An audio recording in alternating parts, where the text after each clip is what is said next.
Dunia ini kalau dibandingkan dengan akhirat, dunia dimulai dengan tangisan. Begitu kita bayi lahir, nangis duluan, tanpa busana. Dan pada saat meninggal, ditangisi juga tanpa busana, cuma pakaian kain kafan. Di antaranya suka duka, cobaan, sakit, ganggu orang, utang nggak bayar, segala macam. Sementara akhirat dimulai dengan kegembiraan kalau dia orang beriman dan dia abadi selamanya. Bagaimana bisa dipertemukan? Mustahil. Oleh karena itu teman-teman sekalian, kita harus sadari masalah-masalah seperti ini. Ada hal yang lebih penting lagi daripada statement-statement seperti ini, yaitu bagaimana Allah subhanahu wa ta'ala mengingatkan kepada kita dalam banyak sekali dalil-dalil. Dan ini teman-teman harus direnungi baik-baik. Atau saya akan sampaikan hadis-hadis dan juga irtahalatid dunya mudbira. Dunia sudah pergi loh ini, jangan kau balik mengejarnya. Wartahalatil akhiratu mukbilah. Sementara di depan matamu akhirat sedang datang. Walikulli wahidatin minhuma banun.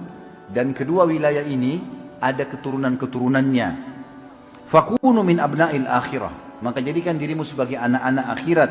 Wala takunu min abna'id dunya. Dan jangan menjadi anak-anak dunia. Fa innal yawma amalun bila hisab. Karena sekarang di dunia beramal tapi belum ada hisabnya. Wa gadan hisabun wala amal. Dan besok di akhirat hisab tapi tidak lagi amal. Ini kalau diambil maknanya luar biasa dalamnya. Bagaimana Ali bin Abi Thalib menasihatin kita semua. Kita dengarkan teman-teman sekalian bagaimana wasiat dari Nabi SAW tentang masalah dunia ini dan bagaimana kita melaluinya. Kata beliau, kun fid dunya ka'annaka gharibun aw abiru sabil wa'ud atau wa'udda nafsaka min ahli al-kubur. Artinya, jadikan dirimu di dunia ini seperti orang asing atau orang lewat saja. Artinya laluin dengan mudah, nikmat syukuri, cobaan sabari. Ayat Al-Quran berhubungan dengan masalah ini, baru kita tutup nanti insyaAllah dengan apa yang Allah janjikan di akhirat nanti. Statement yang menarik sekali dari Ali bin Abi Thalib radhiyallahu anhu, beliau berkata, ini disebutkan dalam hadits Bukhari, saya mulai dengan ini, irtahalatid dunya mudbirah. Ketahuilah, dunia terus berjalan dan sudah akan pergi. Jadi ada orang-orang sebelum kalian sudah berlalu, dan kita pun melalui seperti mereka. Masa anak-anak, bayi, anak-anak, remaja, punya angan-angan menikah, punya keturunan, jadi tua, kakek dan nenek meninggal. Dan kalau ada cobaan teman-teman, yakin dengan firman Allah, fa inna ma'al usri yusra. Pasti Allah janji, Allah enggak akan pungkiri janjinya. Setiap kesulitan ada kemudahan. Allah ulangi, inna ma'al usri yusra. Di setiap kesulitan ada kemudahan, tinggal tunggu sabar. Kadang-kadang teman-teman, di cobaan itu ada derajat yang Allah mau kasih kita di surga, butuh 100 tahun sholat malam, 100 tahun puasa, 100 tahun sedekah. Umur kita cuma 60, tapi Allah mau kita sampai di situ. Allah coba dengan penyakit 10 tahun. Allah coba dengan 3 tahun, 4 tahun orang tidak bayar utang. Allah coba dengan ini dan itu. Maka sabar teman-teman. Nabi SAW diuji, meninggal anaknya. Semua anak beliau laki-laki, 3 orang meninggal semua. Padahal beliau berharap jadi penerusnya. Meninggalnya Qasim, masih kecil, 2-3 tahun. Meninggalnya Abdullah setelahnya, harapan Nabi SAW juga meninggal. Ibrahim juga meninggal setelahnya. Gak ada lagi anak laki-laki.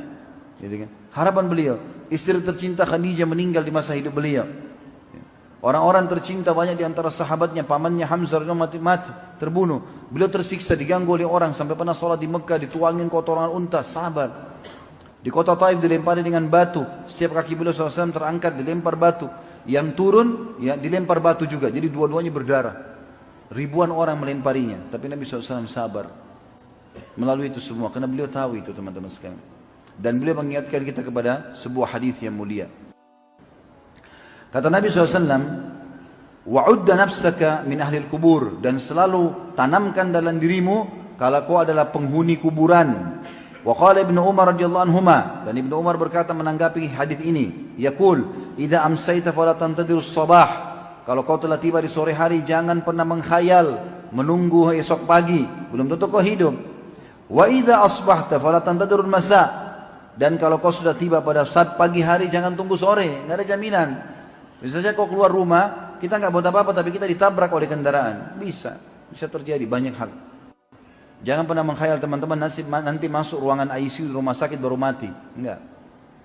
Di sini saya yakin di Palopo ada rumah sakit. Semoga Allah selamatkan kita dari tempat ini. Tapi teman-teman, di rumah sakit berapa ruangan ICU? 1, 2, berapa paling banyak? 3. Kenapa sedikit? Mana lebih banyak? Orang yang sedang berobat di rumah sakit atau orang jalan di pinggir jalan? Hah? Mana jawabannya orang Palopo ini? Atau enggak ngerti saya bahasa Indonesia? Hah? Orang di pinggir jalan. Maksudnya apa? Kenapa itu contoh saya datangkan teman-teman? Artinya lebih banyak orang mati sehat. Karena orang banyak mengkhayal, oh nanti kalau sudah masuk ruangan ICU baru mati. ICU cuma 2-3. Di pinggir jalan banyak orang yang sehat, tapi mati juga. Jangan mengkhayal. Oh saya masih muda, masih kencang kulitnya, banyak orang yang masih muda mati. Ya, banyak. Mati kalau datang tidak menunggu itu. Seorang salafus saleh pernah duduk di kebunnya. Ini kisah nyata, dinukil oleh Ibnu Rajab. Beliau duduk di kebunnya. Maaf, ini dinukil oleh Imam Qurtubi dalam kitabnya Tazkirah tentang masalah kehidupan akhirat. Beliau mengatakan ada seorang saleh dulu, dia duduk di kebunnya. Tapi rupanya dia duduk di kebun ini ditutup pagar yang besar, nggak ada orang boleh masuk. Setelah itu, setiap hari dia kumpul pegawainya, lalu dia kasih instruksi, kerjain ini, turunin kurma dari sana, dari sana, dari sana. Lalu kumpul semuanya, dia lihat hasil panen, lalu dia nikmati. Kadang-kadang kalau dia nikmati, dia sendirian, pegawainya semua bubar. Satu waktu dia lagi nikmati, lagi pas mau makan kurmanya, lagi segarnya, lalu goyang pohon-pohon di depannya, ada rumput-rumput goyang. Lalu dia marah. Dia mengatakan apa? Siapa kamu? Berani benar masuk ke kebun saya. Karena kalau pegawainya nggak mungkin sembunyi di rumputan. Maka keluar seseorang dari situ, dia tidak kenal. Lalu dia marah, dia mengatakan, siapa kamu ini? Berani benar masuk ke kebun saya. Maka dia senyum orang itu sambil mengatakan, saya orang yang datang tidak perlu minta izin. Dia bilang gitu sendiri dia. Tiba-tiba matanya tadinya marah jadi redup. Dia bilang, saya orang yang tidak butuh minta izin. Dan saya orang yang ditunggu oleh semua makhluk. Serta juga saya yang paling ditakuti oleh orang-orang yang bermaksiat kepada Allah. Tiba-tiba dia lemas, dia lepas kurmanya, dia tundukin kepalanya. Dia mengatakan, masih ada waktu ke Allah berikan untukku? Maka orang itu mengatakan, masih ada, tapi tinggal beberapa saat lagi. Begitu diangkat kepalanya, orang itu tidak ada. Hilang. Allah berikan dia peringatan. Syukur kalau datang begitu, kalau tidak datang kepada kita bagaimana? Jangan lalai teman-teman sekalian.